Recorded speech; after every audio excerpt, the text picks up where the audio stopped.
Hello विद्यार्थी मित्रांनो, नमस्कार. हे जे लेक्चर आहे, हे लेक्चर त्या विद्यार्थ्यांसाठी खूप महत्वाचं आहे, जे विद्यार्थी 2027च्या एमपीएससी राज्यसेवा परीक्षेला टार्गेट करताय. परंतु त्यांना हे माहीत नाहीये, की आपण सुरुवात कशी केली पाहिजे, स्टेप बाय स्टेप आपण अभ्यासाकडे कसं वळलो पाहिजे, योग्य दिशेने आपण अभ्यास कसा केला पाहिजे. कारण पहिली स्टेप जर आपली चुकली, तर पुढच्या अनेक स्टेप आपल्या चुकत जातात. आणि आपल्याकडे आता परीक्षेला फक्त 10 महिन्याचा ते 11 महिन्याचा वेळ शिल्लक राहिलेला आहे. आणि मग एवढ्या कमी वेळामध्ये आपल्याला योग्य दिशेने जर तयारी केली, तरच आपण परीक्षा पास होणार आहे. कारण आपलं कॉम्पिटिशन त्या लोकांसोबत आहे, की ज्यांनी ऑलरेडी मेन्स दिलेले आहे. बरोबर? तर महाराष्ट्रामध्ये त्या विद्यार्थ्यांसाठी हा क्लास खूप महत्त्वाचा आहे, की ज्यांना हे कळत नाहीये, की मी सुरुवात कशी केली पाहिजे. आपण या लेक्चरमध्ये स्टेप बाय स्टेप मी तुम्हाला या सगळ्या गोष्टी सांगणार आहे. तर काळजीपूर्वक ऐका, हे लेक्चर तुमच्यासाठी आहे. ठीक आहे? चला. आता आम्ही यूपीएससीच्या विद्यार्थ्यांना सुद्धा याच पद्धतीची जी स्ट्रॅटेजी आहे ती सांगतो. आणि एमपीएससी आणि यूपीएससी सारखीच आहे. त्यामुळे ही स्ट्रॅटेजी आहे ती तुम्हाला सुद्धा लागू पडणार आहे. ओके? चला सुरू करूया. ठीक आहे. पुढे जायच्या पूर्वी महत्त्वाचा मुद्दा, की जर तुम्हाला 2027च्या परीक्षेचं योग्य मार्गदर्शन हवं असेल, तर आम्ही सर्व गोष्टी या बॅचमध्ये आम्ही तुम्हाला शिकवतो. सर्व. प्रिलिम, मेन्स, इंटरव्ह्यू पासून सगळ्या गोष्टी आम्ही तुम्हाला शिकवतो. जर तुम्ही इंटरेस्टेड असाल, तर तुम्ही या बॅचला जॉइन करू शकता. बाकीची माहिती मी तुम्हाला पुढे कंटिन्यू करणार आहे. ओके? चला. सगळ्यात पहिला महत्त्वाचा मुद्दा, की बऱ्याचशा विद्यार्थ्यांना असं वाटतं, की पुस्तक विकत घेऊन अभ्यास सुरू केला, की मग त्या परीक्षा काय आहे हेच माहीत नसते. पण पुस्तक घेतात आणि अभ्यासाला सुरुवात करतात. ठीक आहे. पण जर तुमचं डेस्टिनेशन तुम्हाला माहीत असेल, तर पहिल्यांदा एक्झाम समजून घेणं हे खूप महत्त्वाचं आहे. आपल्याला काय वाटतं, कोणतरी म्हणते, की "अरे, तू काही टेन्शन घेऊ नको. तू एक काम कर, तू हे पुस्तकं घे आणि अभ्यासाला सुरुवात कर." असं जर केलं असतं, तर सगळे विद्यार्थी परीक्षा पास झाले असते. पण सगळे पास होतात का? नाही. कारण परीक्षेची तयारी करणे हे एक स्किल आहे, हे एक टेक्निक आहे. आणि ते आपल्याला जोपर्यंत समजत नाही, तोपर्यंत आपण ही परीक्षा पास होऊ शकत नाही. नाहीतर जेवढ्या विद्यार्थ्यांनी फॉर्म भरला असता, 100 विद्यार्थ्यांनी फॉर्म भरला असता, तर 100 विद्यार्थी या पद्धतीने पास झाले असते. पण असं काही नसते. कळलं? खरी जी मुद्दा असतो तो असतो सुरुवात करणे. ठीक आहे. मला सांगा, की तुम्ही हा चौक आहे, या चौकातून 4 रस्ते जातात. ठीक आहे. जर या रस्त्याने तुमचं डेस्टिनेशन असेल, म्हणजे इकडे जर तुमचं यश असेल आणि तुम्ही तयारी या दिशेने करताय, कितीही वेळ अभ्यास केला तरी तुम्ही ही परीक्षा पास होणार नाही. होणार का? नाही होणार. ओके. म्हणून बघा, सगळ्यात पहिला महत्वाचा टप्पा आहे. काय टप्पा आहे सगळ्यात पहिला महत्वाचा? की पहिल्यांदा समजून घेणं महत्वाचं आहे. ठीक आहे. जे विद्यार्थी या परीक्षेच्या तयारीला सुरुवात करताय, तुम्ही पहिली गोष्ट ही समजून घ्या, की नेमकी परीक्षा काय आहे. ओके. सगळ्यात पहिलं, की एमपीएससी म्हणजे काय? ठीक आहे. एमपीएससी म्हणजे काय? कोण परीक्षा घेतं? वर्षातून किती वेळा होते? वर्षातून एकदा परीक्षा होते. ठीक आहे. प्रिलिम, मेन्स आणि इंटरव्ह्यू या 3 टप्प्यांमध्ये ही परीक्षा होते. यूपीएससी मध्ये आयएएस, आयपीएस, आयएफएस आणि आयआरएस भरला जातात. एमपीएससी मध्ये डेप्युटी कलेक्टर, डीवायएसपी, तहसीलदार ही पदं भरल्या जातात. ठीक आहे. तर या पदांची तुम्ही माहिती घ्या पहिले. आलं का लक्षात? प्रिलिम, मेन्स आणि इंटरव्ह्यू या 3 टप्प्यांमध्ये तुमची ही जी परीक्षा आहे, तुमची ही परीक्षा होत असते. कळलं? आता प्रिलिम किती मार्कांची होते रे? तर पूर्व परीक्षा जी आहे ती पूर्णपणे ऑब्जेक्टिव्ह असते आणि 400 मार्कांची असते. 2 पेपर असतात. मुख्य परीक्षा जी आहे, ही मुख्य परीक्षा आता 1250 मार्कांची झालेली आहे. ठीक आहे. जीएस 1, 2, 3, 4 आणि एसएचा पेपर. एवढे पेपर तुम्हाला मेन्सला असतात. तुमचा जो कट ऑफ लागतो तो पूर्व परीक्षेवरून नाही, तर मुख्य परीक्षेवरून लागतो. म्हणजे फायनल मेरिटमध्ये मुख्य परीक्षेचे मार्क गृहीत धरले जातात. इंटरव्ह्यू किती मार्कांचा झालेला आहे? तर इंटरव्ह्यू 175 मार्कचा झालेला आहे. पहिले 275 मार्कांचा होता. ठीक आहे. पहिल्यांदा ही गोष्ट समजून घेणं गरजेचं आहे. ही गोष्ट समजून घेतली, की नंतर तुम्हाला सिलेबस माहीत करून घेणं गरजेचं आहे. तुम्ही तयारीला सुरुवात कशी करू शकता का, जर तुम्हाला सिलेबस माहीत नाहीये? प्रत्येक विद्यार्थ्याने सिलेबस जो आहे तो डाउनलोड करा, प्रिंट करून घ्या आणि तुम्ही जिथे अभ्यास करता तिथे चिटकवा. हे कंपल्सरी आहे. जर तुमच्याकडे सिलेबस नसेल, तर माझा हा मोबाईल नंबर आहे, हा माझा आहे. याच्यावर मेसेज केला की मलाच मेसेज येतो. तर या नंबरवर तुम्ही मला मेसेज करा. 9307814586. व्हॉट्सअप मेसेज केला तरी चालते. ठीक आहे. सिलेबस करा, त्याच्यामध्ये प्रिलिमचा सिलेबस काढा, मेन्सचा सिलेबस काढा.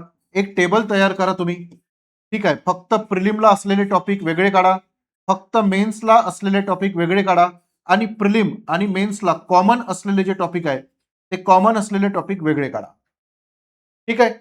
तर अशा प्रकारे तुम्ही हे सेपरेट करा. जेणेकरून तुम्हाला ही आयडिया येईल, की प्रिलिम आणि मेन्सला कॉमन असलेले टॉपिक कोणते आहेत, फक्त प्रिलिमला कोणते आहेत, फक्त मेन्सला कोणते आहेत. आणि जे कॉमन असलेले टॉपिक आहे, त्याची पहिल्यांदा सुरुवात करा अभ्यासाला. फक्त प्रिलिमची तयारी सुरुवातीला करू नका. प्रिलिम आणि मेन्सला जे कॉमन टॉपिक आहे त्याची तयारी पहिले सुरू करा. समजलं? Very good. त्यानंतर अभ्यास करताना हा सिलेबस नेहमी तुमच्या डोळ्यासमोर राहिला पाहिजे. सिलेबसच्या बाहेरचं काहीच विचारलं जात नाही. जे काही विचारलं जाते ते सिलेबस मधलंच विचारलं जाते. ठीक आहे. त्यानंतर मागील वर्षांचे प्रश्न तुमच्याकडे असले पाहिजे. का असले पाहिजे हो? कारण तुमचा जो सिलेबस आहे त्या सिलेबसवर आयोग कसे प्रश्न विचारतो, कसे विचारतो म्हणजे समजा हा सिलेबस आहे, तर या सिलेबसवर या डिरेक्शनने विचारतो की या डिरेक्शननी की या डिरेक्शननी की या डिरेक्शननी. जर आयोगाने मागच्या 10 वर्षापासून या डिरेक्शनने प्रश्न विचारले आणि तुमच्या अभ्यासाची दिशा ही आहे, तुम्हाला मार्क मिळणार का? नाही मिळणार. तुम्ही परीक्षा पास होणार का? नाही होणार. आपली दिशा नाही चुकली पाहिजे. जर पहिली स्टेप चुकली तर पुढच्या सगळ्या स्टेप चुकत जातात. बरोबर आहे की नाही? येस. मी तुम्हाला या लेक्चरमध्ये फक्त सुरुवात कशी करायची हे शिकवत आहे. आपले पुढे 4 लेक्चर येणार आहे या सिरीजमध्ये. हे 4 लेक्चर कोणते येणार आहे मी तुम्हाला लिहून देतो. ठीक आहे. प्रत्येक लेक्चर अटेंड करा. खूप महत्वाचं आहे. पुढचं लेक्चर येणार आहे आपलं बुक लिस्टचं. एकदम कमी पुस्तकं आणि जास्त मार्क. ठीक आहे. त्यानंतर हे येणार आहे दुसरं लेक्चर. तिसरं लेक्चर तुमच्यासाठी येणार आहे पूर्ण रोड मॅप वर्षभराचा, की अभ्यासाची सुरुवातीपासून शेवटपर्यंत कसा अभ्यास करायचा आणि पोस्ट कशी काढायची. ठीक आहे. त्यानंतर 1, 2. ठीक आहे. त्यानंतर golden rule, 5 golden rule pass होण्याचे. तर असे सगळे सेपरेट लेक्चर मी तुमच्यासाठी घेऊन येणार आहे. आता आपलं कोणतं सुरू आहे, सुरुवात कशी करायची, मग बुक लिस्ट कोणती घ्यायची, मग पूर्ण वर्षभराचा रोड मॅप. ठीक आहे. हे सगळे लेक्चर मी घेऊन येणार आहे.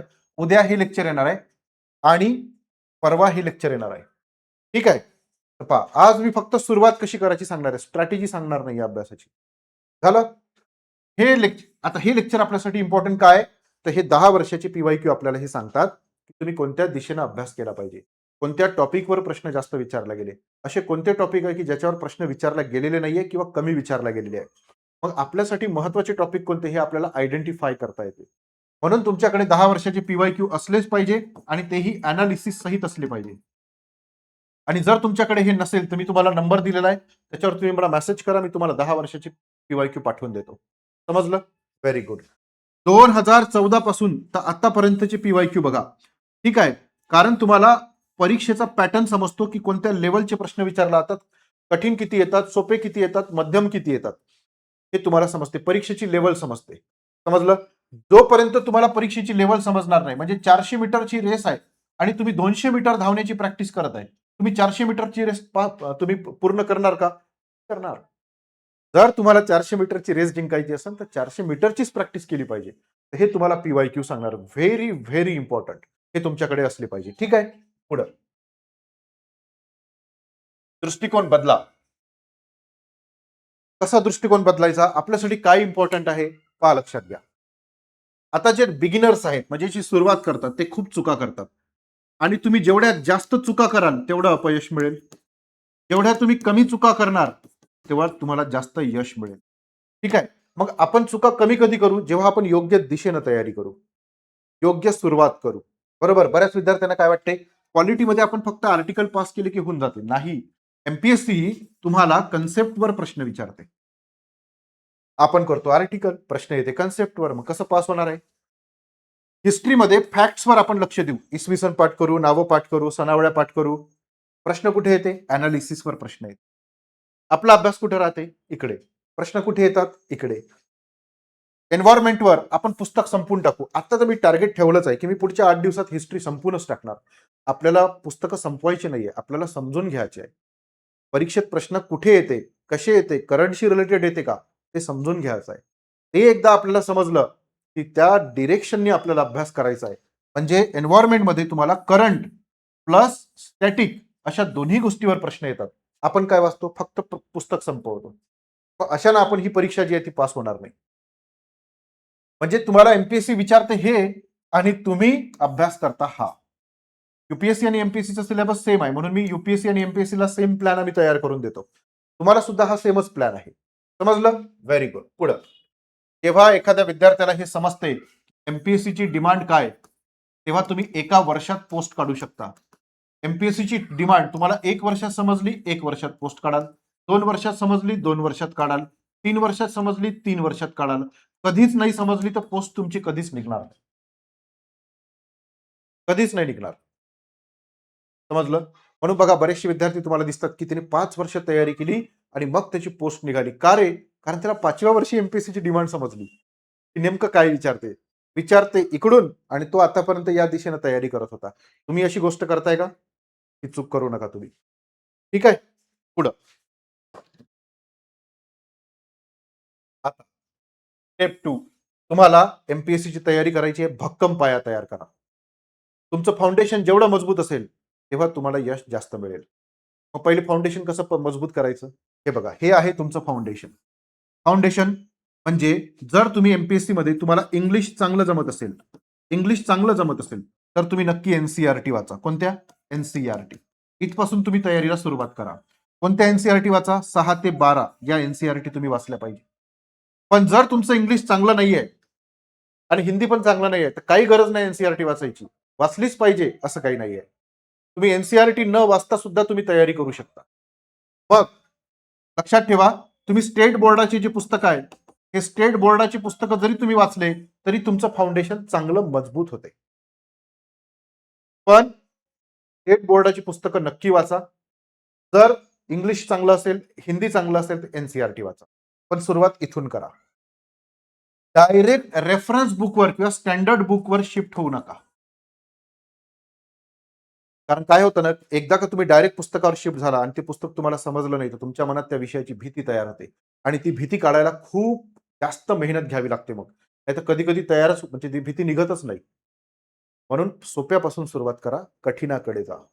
समजलं ना? हां. मग पहा, पहिले पाया तयार करा चांगला फाउंडेशन, याच्यापासून सुरुवात करा आणि नंतर तुम्ही जा स्टँडर्ड बुककडे. ठीक आहे? आता बघा, लक्षात घ्या. समजलं?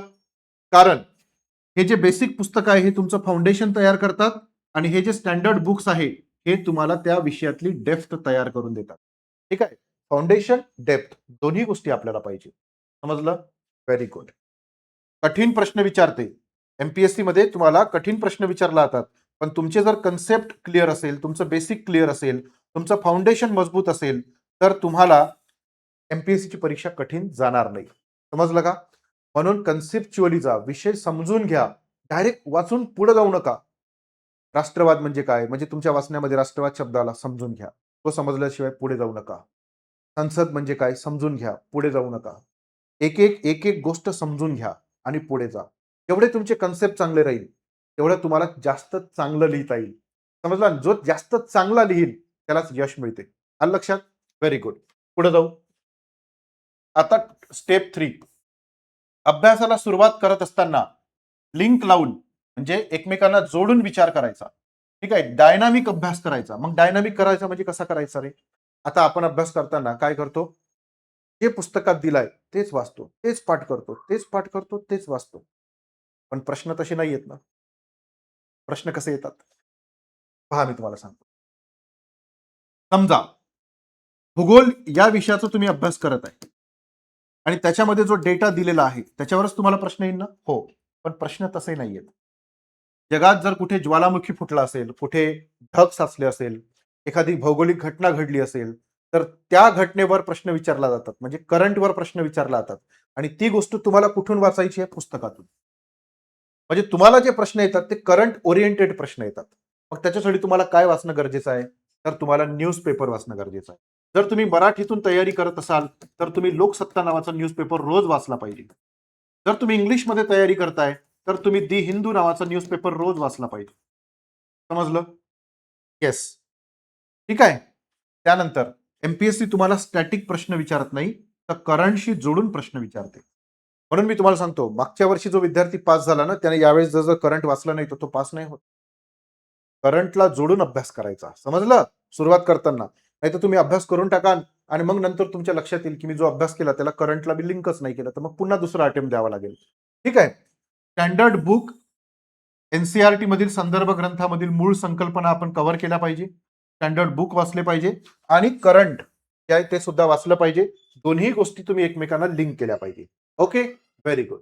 त्यानंतर आता लिंक कसं केलं पाहिजे? पहा समजून घ्या.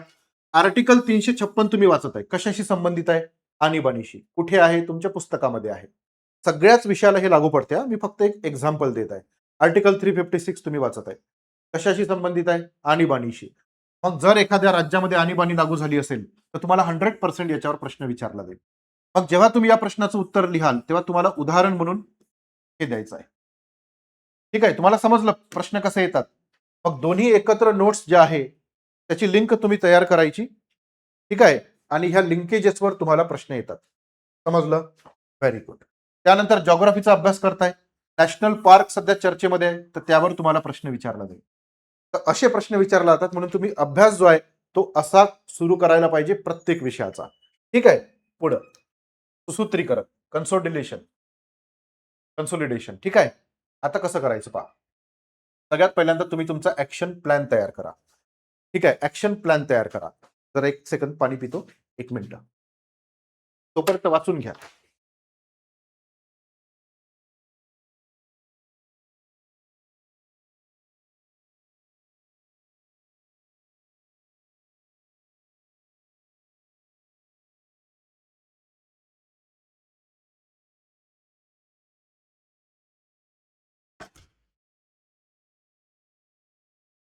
कोणत्याही अभ्यासाची सुरुवात करताना एक अतिशय चांगला प्लॅन तुम्ही तयार केला पाहिजे. ठीक आहे, आणि तो जो प्लॅन आहे तो ऍक्शन प्लॅन तुम्ही एक्झिक्यूट केला पाहिजे. दुसरं, तुम्ही जे काही रिडिंग करत आहे त्याच्या नोट्स तुम्ही बनवायला सुरुवात केली पाहिजे. नोट्स का बरं बनवायला पाहिजे? तर जेव्हा तुमची एमपीएससीची परीक्षा येईल तेव्हा संपूर्ण पुस्तक रिवाईज करून होत नाही परीक्षा जवळ आल्यावर, परंतु तुम्ही ज्या नोट्स तयार केल्यात त्या मात्र तुम्हाला रिवाईज करता येतात. कमी वेळेमध्ये तुम्हाला जास्त रिव्हिजन करता येते, कारण परीक्षेच्या आधी आपल्याला रिव्हिजन करणं गरजेचं आहे की नाही? त्यानंतर फायनल सिलेक्शन पुस्तकांवर नाही तर नोट्सवर होते, म्हणून तुम्ही चांगल्या नोट्स बनवणं गरजेचं आहे.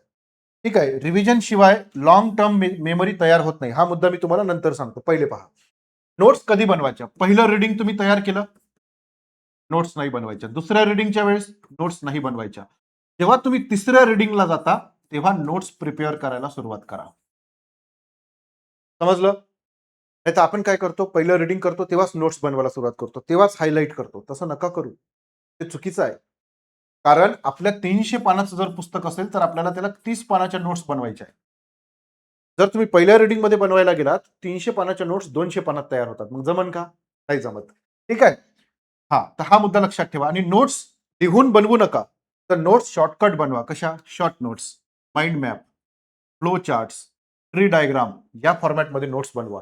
मग माइंड मॅप कसे तयार करायचे, ट्री डायग्राम कशा बनवायच्या, फ्लो चार्ट्स कसे बनवायचे, याच्यासाठी मी तुम्हाला लेक्चर घेईन. नाही तर तुम्ही गुगलवर सर्च करा, तुम्हाला मिळून जाईल. तसं का बरं बनवायचं? कारण आपला मेंदू जो आहे तो मेंदू 90% डेटा चित्राच्या स्वरूपामध्ये लक्षात ठेवतो. म्हणून तुम्हाला तशा नोट्स बनवायच्या ज्या अत्यंत कमी वेळेत आणि कमी फॉर्मॅटमध्ये बनतात आणि लगेच रिवाईज करून होतात. ठीक आहे, त्यानंतर आता रिव्हिजन. रिव्हिजन खूपच महत्वाची आहे. रिव्हिजन का महत्वाची आहे हे बघा.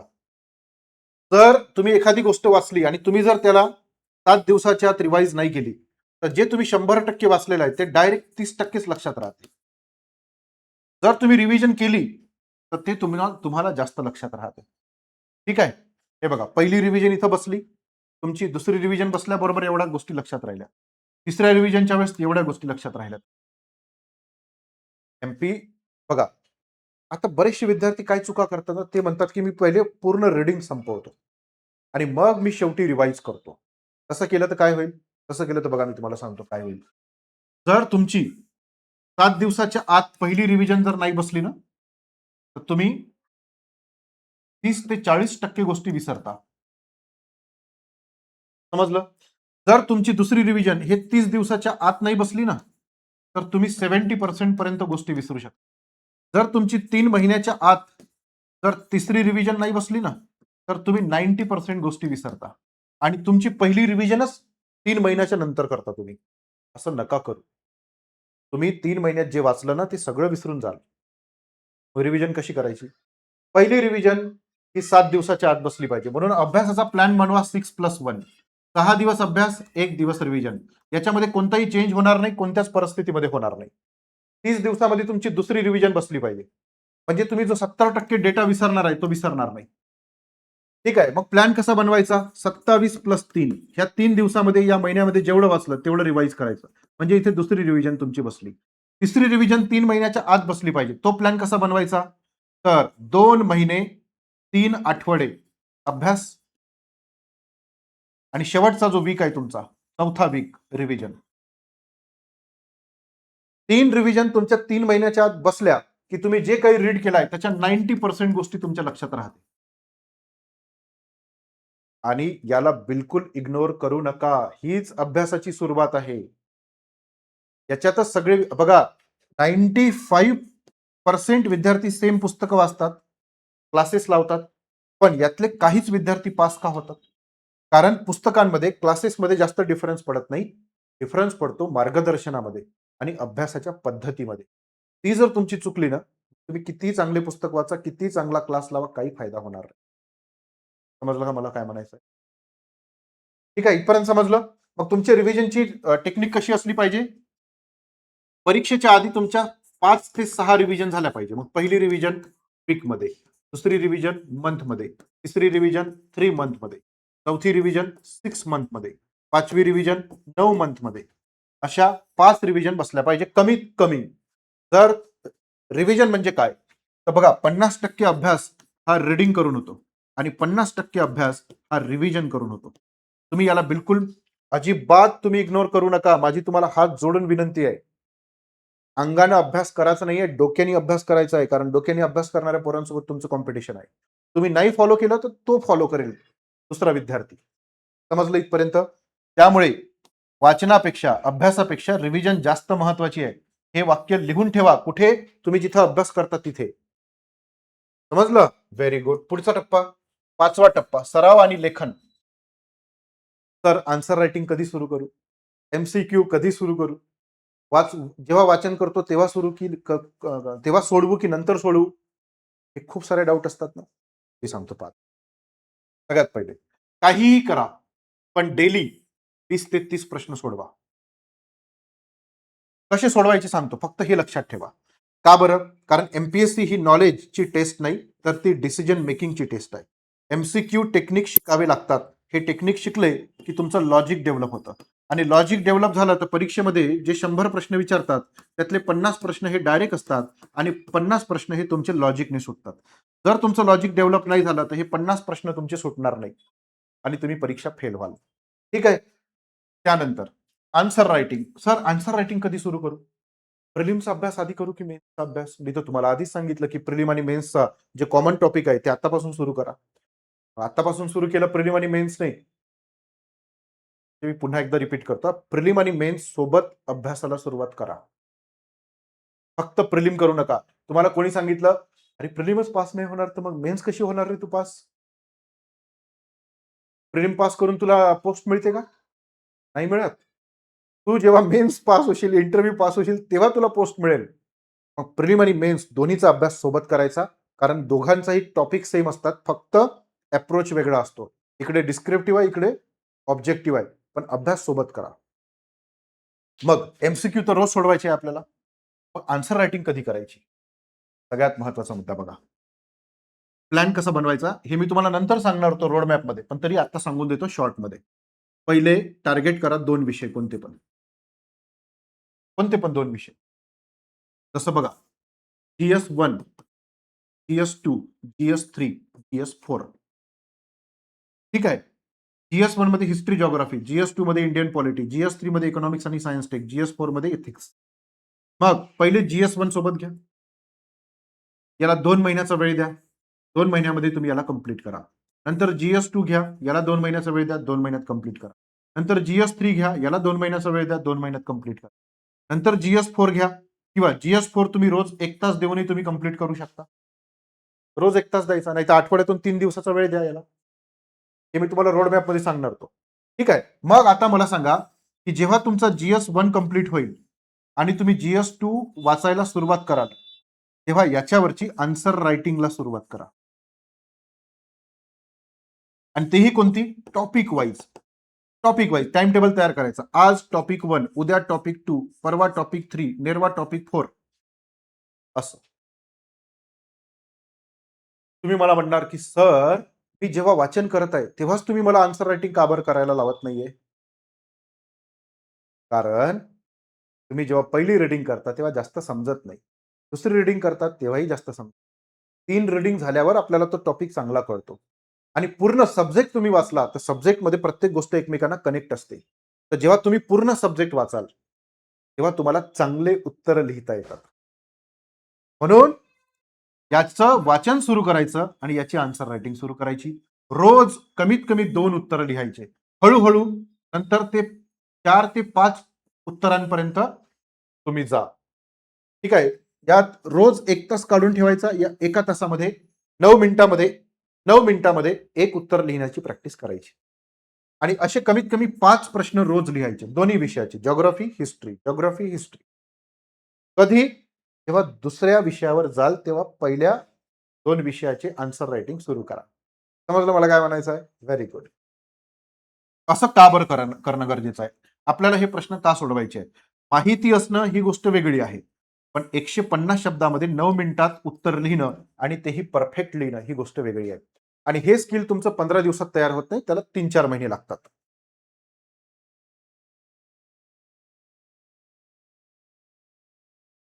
आणि माझं स्वतःचं अनालिसिस आहे. मी पण UPSCच्या 3 मेन्स दिलेल्या आहे. तर माझं स्वतःचं अनालिसिस हे आहे, की जोपर्यंत तुमचा विषय 2-3 वेळा पूर्ण वाचून होत नाही, तोपर्यंत तुम्हाला चांगले उत्तर लिहिता येत नाही. कळलं का? हां. तर म्हणून तुम्ही ही गोष्ट करा आणि तुम्हाला माहीत असणं ही गोष्ट वेगळी. मला सगळं माहीत आहे. पण तुम्हाला 9 मिनिटात प्रेशरमध्ये 150 शब्दांमध्ये उत्तर लिहिता येते का? आणि तेही जबरदस्त. रेफरन्स आठवणे, मॅप तयार करणे, डायग्राम काढणे, प्रत्येक तुमच्या पॉइंटला उदाहरणासहित त्याला स्पष्ट करणे, अगदी योग्य निष्कर्ष काढणे, याला स्किल लागतात. आणि हे स्किल डेव्हलप व्हायला तुम्हाला वेळ लागतो. समजलं? तर हे तुम्हाला करायचं आहे सोबत. ठीक आहे. नंतर टेस्ट सीरीज. बरेचसे विद्यार्थी काय करतात? टेस्ट सीरीज लावत नाही. तुम्ही नाही लावली तरी चालते, पण तुम्ही रोज प्रश्न सोडवले पाहिजे. त्यालाच आपण म्हणतो टेस्ट सोडवणे. हे बघा इथं दिलेलं आहे. रोज 20 ते 30 प्रश्न सोडवणं गरजेचं आहे. नंतर 50 वर न्या त्याला. कारण तुमचा 50% अभ्यास हा वाचन आहे आणि 50% अभ्यास हा तुमचा प्रश्न सोडवणे आहे. रिव्हिजन करून प्रश्न सोडवणे. 50% जर तुम्ही अभ्यास केला तर 100% यश मिळत नाही. जेव्हा तुम्ही 100% कराल तेव्हा 100% यश मिळते. समजलं? मग काय करायचं? सर्वात पहिल्यांदा टॉपिक वाईज टेस्ट सोडवायची. म्हणजे आज मी पहिला टॉपिक वाचला, त्याच्यावरचे 20 प्रश्न सोडवा. उद्या दुसरा टॉपिक वाचला, त्याच्यावरचे 20 प्रश्न सोडवा. ठीक आहे. असं प्रत्येक टॉपिकवरचे 20 ते 25 प्रश्न तुम्ही सोडवले पाहिजे. असं का बरं? जेव्हा तुम्ही टॉपिक वाचता, ठीक आहे, तेव्हा तुम्हाला असं वाटतं, की माझा सगळं वाचून झाला. पण प्रश्न सोडवल्यावर समजते, की यातला बराचसा पोर्शन असा आहे, की जो मला आठवत नाहीये. प्रश्न सोडवल्यावर जे नाही आठवलं, ते पुन्हा जाऊन वाचा. रोज स्वतःचं मूल्यमापन करायचं. रोज स्वतःचं इव्हॅल्युएशन करायचं. तुम्ही जर स्वतःला इव्हॅल्युएट केलं नाही, तुम्ही जे वाचलाय ते लक्षात राहत आहे की नाही हे कसं समजणार? वर्षाच्या शेवटी समजणार. तेव्हा हातातून वेळ गेलेली असणार. ठीक आहे. का बरं? कारण एक्झाम प्रेशर जे आहे ते काय असते ते आपण रोज अनुभवायला हवं. प्रॅक्टिस शिवाय तुम्हाला स्पीड येत नाही, लॉजिक डेव्हलप होत नाही आणि तुमची कमांड येत नाही. कमांड नाही येत. तुम्ही पेपर सोडवू नका आणि कितीही वाचन करा, कमांड येऊ शकत नाही. मी जर तुम्हाला प्रश्न विचारून दिला, की 1857च्या उठावामध्ये या ठिकाणी जो रिव्हॉल्ट झाला होता, तो कोणी दडपून टाकला? आठवायला वेळ लागतो. का? तर प्रॅक्टिस नाहीये. प्रॅक्टिस 0 आहे. म्हणून तुम्ही रोज टॉपिक वाईज टेस्ट सोडवल्या पाहिजे. कोणत्या? Topic wise. ठीक आहे. त्यानंतर सब्जेक्ट वाईज आणि त्यानंतर फुल लेंथ 100 प्रश्नांच्या 200 मार्कांच्या. फेसबुक सुपर कोचिंगचं जे आपण बॅच सुरू केलेली आहे, त्याच्यामध्ये तुम्हाला topic wise test, subject wise test, प्रश्न बनवलेले आहे अनालिसिस सहित. तुम्ही आज टॉपिक वाचला, फेसबुक सुपर कोचिंगच्या ॲपमध्ये जा, प्रश्न सोडवा. नाहीतर आपलं रोज रात्री 10 वाजता लेक्चर असतं. किती वाजता? रोज रात्री 10 वाजता. या 10 वाजताच्या लेक्चरमध्ये तुमचे टॉपिक वाईज सराव प्रश्न मी तयार करतो स्वतः आणि ते सोडवून घेतो. फ्री लेक्चर आहे. रात्री 10 वाजता YouTubeवर या आपल्या या चॅनलला आणि नवीन असाल तर सबस्क्राईब करा. म्हणजे तुम्हाला आपलं हे लेक्चर दिसेल. ॲपमध्ये तर आम्ही तुमच्यासाठी भरपूर म्हणजे जवळपास 50,000 प्रश्न तयार केलेले आहेत. सराव व्हावा म्हणून. ओके? Very good. पुढं गेम चेंजर ऑप्शनल सब्जेक्ट. कोणता? ऑप्शनल. तर मी ऑप्शनलची तयारी कधीपासून सुरू? कोणता निवडू? काही करायची गरज नाही कारण 2027 ला तुम्ही टार्गेट करताय. 2027 साठी ऑप्शनल एमपीएससीने काढून टाकलाय. नाही आहे, निवडूच नका कोणता. काही गरजेच नाही. ठीक आहे? Very good. म्हणून इथं आपण काही वेळ देऊ नये. पुढं संतुलित दिनचर्या खूपच महत्वाचं आहे. मी तुम्हाला या ठिकाणी सजेशन देईल.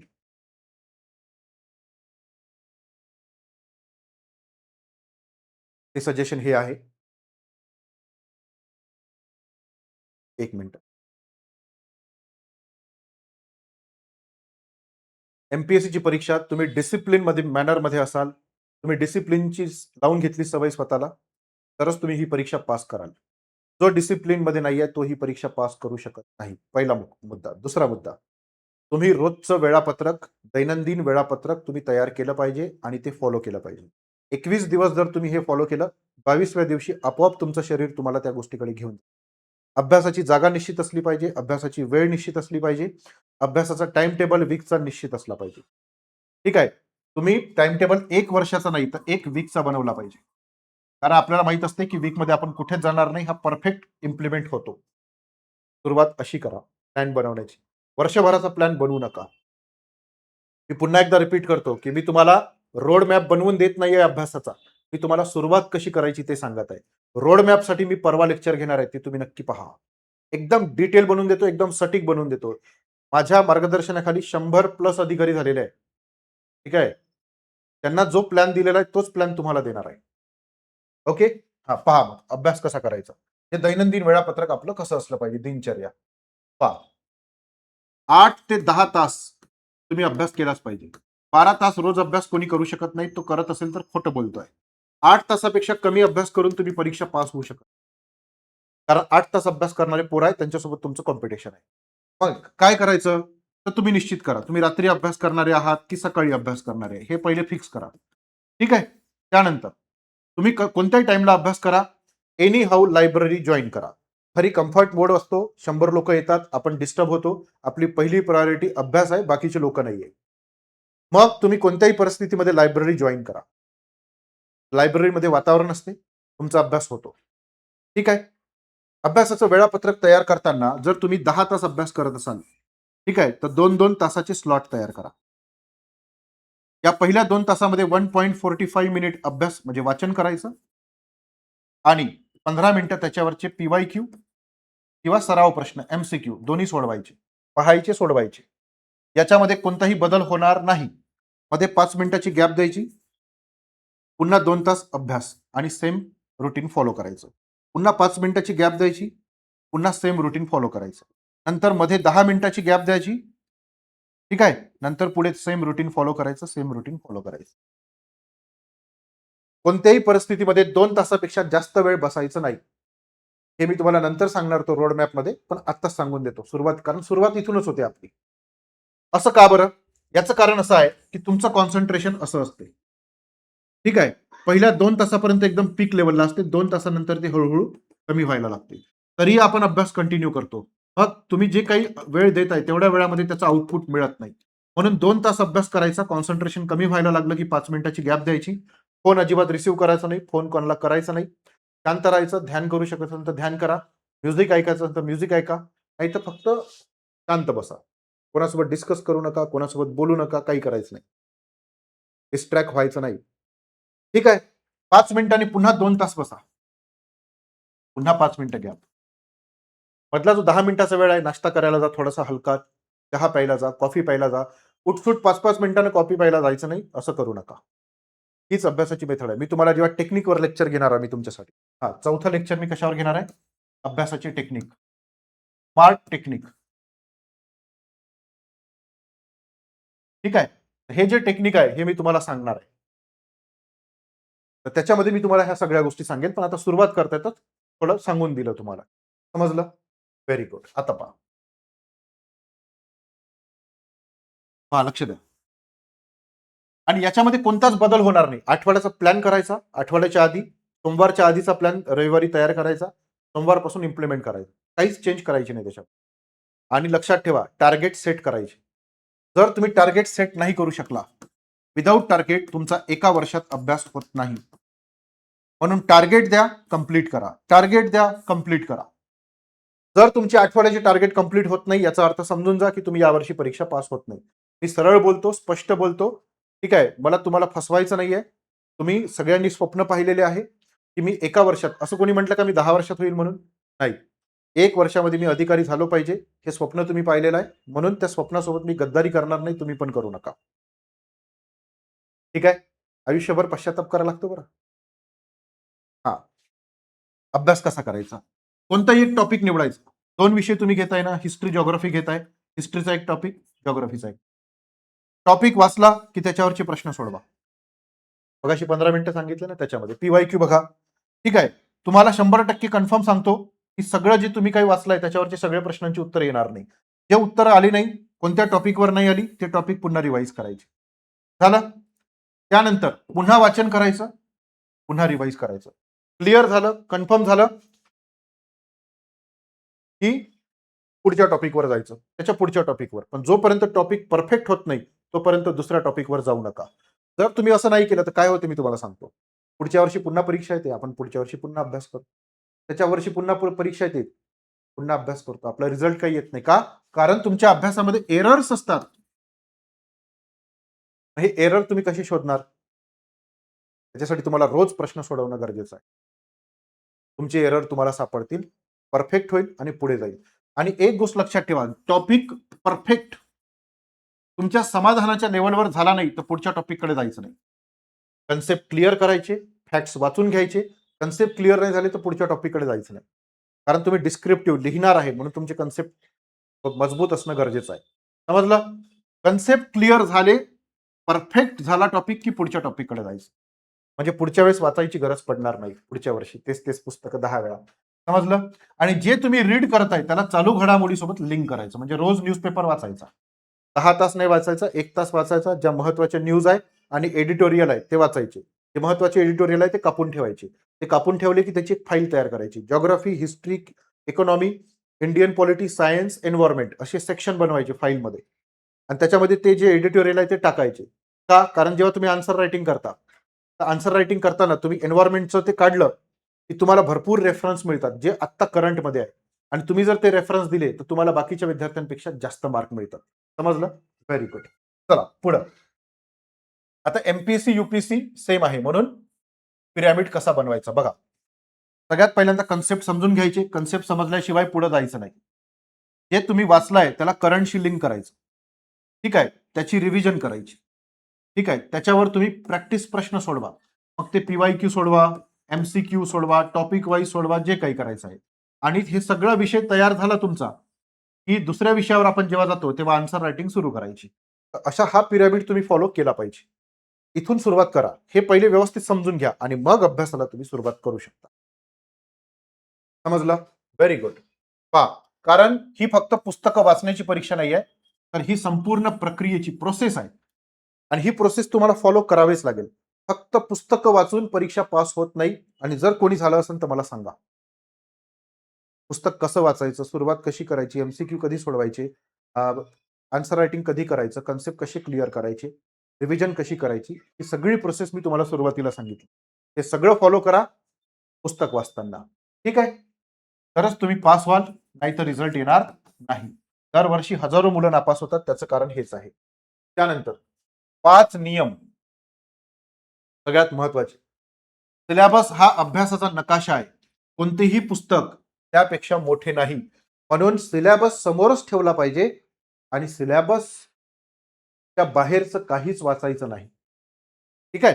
दुसरं, PYQ हे UPSC आणि MPSCचे मन समजून घेण्याचे सर्वात विश्वासार्ह साधन आहे. आयोग स्वतः म्हणते, मागे आयोगाचे अध्यक्ष आले ते काय म्हणे, तुम्ही PYQ पाहतच नाही म्हणे म्हणून तुम्हाला मार्क मिळत नाही. PYQ आपल्याला काय सांगते की आम्ही प्रश्न कोणत्या लेवलचे विचारतो, कोणत्या टॉपिकवर विचारतो, ठीक आहे, कसे विचारतो आणि मग तुम्ही आम्ही दिलेला सिलेबस कसा वाचला पाहिजे. म्हणजे PYQ तुमच्या अभ्यासाची दिशा ठरवतात. म्हणून एनी हाऊ समोर ठेवलेच पाहिजे. तुमच्याकडे नसेल तर माझा हा मोबाईल नंबर आहे. या नंबरवर तुम्ही मला मेसेज करा. व्हॉट्सअप नंबर आहे. सिलेबस आणि PYQ दोन्ही पाठवतो. त्यानंतर NCERT वर मजबूत पाया असेल तर अवघड पुस्तकही सोपे वाटतात. सोपे कडून कठीणकडे जायचं. म्हणजे बेसिक पुस्तकं पहिले वाचायचे आणि त्याच्यानंतर मग आपण स्टँडर्ड बुक्सकडे जायचं. मग मी तुम्हाला सांगितलंय की तुमचं इंग्लिश चांगलं नसेल तर स्टेट बोर्डाची पुस्तक वाचा, काही प्रॉब्लेम नाहीये. स्टेट बोर्ड वाचा. NCERT वाचलंच पाहिजे असं नाहीये. ठीक आहे, ज्याचं मराठी चांगला आहे पण इंग्रजी आणि हिंदी चांगलं नाही, स्टेट बोर्ड वाचा, यातूनही चांगला पाया तयार होतो. आणि इंग्लिश आणि हिंदी चांगला आहे, एनसीईआरटी वाचा. पण कंपल्सरी नाहीये की एनसीईआरटी वाचल्याच पाहिजे. समजलं ना? हा. रिव्हिजन शिवाय अभ्यास म्हणजे तळ नसलेल्या भांड्यात पाणी भरण्यासारखे आहे. म्हणजे कसं, आता हे भांड आहे, जर याला खालून बेस असेल तर तुम्ही जे पाणी भरताय ते इथे साचेल. पण जर तुम्ही रिव्हिजन नाही केली तर ते भांड असं आहे, तुम्ही किती पाणी भरताय सगळं पाणी वाहून जात आहे, काही फायदा नाहीये. मला सांगा, तुम्ही कोणतं भांड निवडाल? हे निवडाल की हे निवडणार? म्हणून मी तुम्हाला ज्या पद्धतीने रिव्हिजन सांगितलं त्या पद्धतीनं प्लॅन बनवा आणि त्याच्यात ते रिव्हिजन ऍड करा. समजलं? कन्सिस्टन्सी हीच मोठी रणनीती आहे. रोजचा अभ्यास अंतिम यशाचा पाया असतो. मी नापास का झालो? मी हुशार नव्हतो म्हणून नाही झालो, म्हणजे म्हणून नापास झालो का? नाही, मी हुशार होतो. जे वाचलं ते समजत होतं, सगळ्या गोष्टी कळत होत्या, कन्सिस्टन्सी नव्हती. जर एखादा विद्यार्थी ऍव्हरेज असेल पण कन्सिस्टंट असेल, तो 100% ही परीक्षा पास होणार. जर एखादा विद्यार्थी किंवा विद्यार्थिनी ही प्रचंड हुशार आहे पण कन्सिस्टन्सी नाहीये, मेरिटची स्टुडंट आहे, कन्सिस्टन्सी नाहीये, नाही होणार. एमपीएससी यूपीएससी कन्सिस्टन्सीच्या परीक्षा आहे. आज 8 तास तर उद्याही 8 तास, परवाही 8 तास आणि परीक्षेच्या आदल्या दिवशी सुद्धा 8 तास. हे तुम्ही फॉलो करू शकत असाल तरच ह्या परीक्षेच्या क्षेत्रामध्ये या, नाही तर स्वतःचं आयुष्य बर्बाद करू नका. आणि मी तुम्हाला सांगतो, एमपीएससी आणि युपीएससी म्हणजे एमपीएससी आणि तुमचं जग, हे एमपीएससी जग आणि हे तुमचं आत्ताचं जग, जर तुम्ही या जगामध्ये जात असाल तर हे जग तुम्ही सोडलं पाहिजे. या जगाशी तुमचा संबंध हा फक्त आणि फक्त कामापुरता असला पाहिजे. तुम्ही म्हणा नाही सर, एक पाय मी ह्या जगात ठेवतो आणि एक पाय ह्या जगात. तुम्ही अजय देवगण नाही आहे फुलोर काटेमधले, 2 गाड्यावर पाय ठेवून समोर जाणार, पॉसिबल आहे. एमपीएससीचं जग, तुम्ही स्वतःचं जग हे एमपीएससी बनवलं पाहिजे. इथे फक्त कामापुरता संबंध ठेवला पाहिजे, तर तुम्ही ही परीक्षा पास व्हाल. कन्सिस्टन्सी, डिसिप्लिन लिहून ठेवा डायरेक्ट. समजलं? Very good. हीच रणनीती आहे, दुसरी काही रणनीती नाही. मग सुरुवात करायला तयार आहात? एवढं गरजेचं आहे. याच्यापेक्षा जास्त सांगून काही फायदा नाही, तेच तेच सांगेल. याच्यापेक्षा कमी सांगून काही फायदा नाही, कारण हे महत्वाचं आहे. हे सगळं समजलं? सुरुवात करा. आता सुरुवात केल्यावर प्रत्येक महिन्याचं प्लॅनिंग कसं केलं पाहिजे, अभ्यासाचं प्लॅनिंग कसं केलं पाहिजे, त्याचा रोडमॅप तर तयार करावा लागेल ना. तुम्ही कराल तर तुम्ही आतापर्यंत जो अनुभव आहे त्याच्यानुसार कराल. आम्ही तुम्हाला करून देऊ तर तो परफेक्ट करून देऊ, शेवटपर्यंत, शेवटच्या महिन्यापर्यंत, शेवटच्या दिवसापर्यंत. तर रोड मॅपचं लेक्चर मी घेणार, पण त्याच्या आधी मी तुमच्यासाठी एक लेक्चर पुन्हा घेणार आहे उद्या. मी पहिल्यांदा तुम्हाला बुक लिस्ट सांगणार आहे. आपण असे पूर्ण घर भरून पुस्तकं घेतो, अजिबात गरज नाही. एका विषयाला एकच पुस्तक, या नात्याने 15 पुस्तकांच्या वर पुस्तकं घ्यायचे नाही. 15च पुस्तक घ्यायचे. मग ते कोणते घ्यायचे त्याच्यासाठी उद्या लेक्चर. आणि मग सुरुवात आणि पुस्तकं कशी वाचायची याच्यासाठी रोड मॅप परवा. रोड मॅप, ठीक आहे. मग एकदा रोड मॅप तयार करून दिला की शेवटी टेक्निक, अभ्यासाचे तंत्र. तंत्र म्हणजे टेक्निक. मग करायचं सुरू. एका वर्षात पोस्ट मिळवून मोकळं व्हायचं. एमपीएससी म्हणजे आयुष्य नाही. एमपीएससी म्हणजे प्रिपरेशन, म्हणजे 1 वर्षाची वेळ आहे. एका वर्षात तयारी पूर्ण होते. तुमच्या मनात हा प्रश्न असेल की सर एका वर्षात तयारी होईल का? 100% होते. पण चुका नाही केल्या तर, योग्य मार्गदर्शन मिळालं तर, कारण योग्य मार्गदर्शन मिळालं तरच चुका करणार नाही आपण. मग योग्य मार्गदर्शन तुम्हाला कुठे मिळेल? हे मिळेल. मी असं म्हणत नाही की आमचंच लावा. महाराष्ट्रात भरपूर अकॅडमीज आहे, मला जी आवडेल ती लावा. पण आम्ही एमपीएससीचा क्लास घेतो आणि आपण म्हणजे आम्ही महाराष्ट्रात पहिले आहोत की ज्यांनी डिस्क्रिप्टिव्ह पॅटर्न सुरू केला शिकवायला. कारण आपल्याकडे सगळ्या फॅकल्टी ह्या युपीएससीच्या फॅकल्टीज आहेत आणि एमपीएससी आता युपीएससी प्रमाणे झाली आहे. तर तुम्हाला अप्रोच युपीएससी प्रमाणे आला पाहिजे. बघा, आपला स्वराज फाउंडेशन 2.0 नावाची बॅच आहे 2027 साठी. यात आम्ही तुम्हाला प्रिलिम, मेन्स, इंटरव्ह्यू तीनही शिकवतो. सगळ्या सिलेबस कव्हर करतो. लाईव्ह आणि रेकॉर्डेड दोन्ही क्लासेस मिळतात. लाईव्ह नाही करू शकला, जॉब करताय, गृहिणी आहात, कॉलेज करता, तुम्ही आल्यानंतर किंवा तुम्हाला जेव्हा वेळ मिळेल तेव्हा तुम्ही क्लास पाहू शकता. अनलिमिटेड वेळा. एन-सी-आर-टी आम्ही तुम्हाला कव्हर करून देतो. स्टेट बोर्ड पण कव्हर करून देतो. इंटरव्ह्यूची जी प्रिपरेशन आहे त्याचं पण गाईडन्स करतो. मेन्स आन्सर रायटिंग एकदम प्रॉपर करून घेतो. तुम्ही ही बॅच लावली तर तुम्हाला आमची 18 पुस्तकं तुम्हाला घरपोच तुमच्या ॲड्रेसवर मिळतील. प्रत्येक विषयाचे 3,500 पेक्षा जास्त प्रॅक्टिस क्वेश्चन आम्ही सोडवून घेतो. करंट अफेअर, सी-सॅट, एथिक्स आणि एस-साठी आपल्याकडे सेपरेट फॅकल्टीज आहे आणि ते तुमची प्रॉपर तयारी करून घेतील. आणि सगळ्यात मेन जे महाराष्ट्रात कोणाकडे नाहीये ते म्हणजे ऑफिसर्स मेंटॉरशिप. म्हणजे जे स्वतः अधिकारी बनले ते तुम्हाला मेंटॉरशिप देणार आहे. मी स्वतः तुम्हाला हिस्ट्री हा विषय शिकवतो. प्रत्येक विषयाला सेपरेट फॅकल्टी आहे.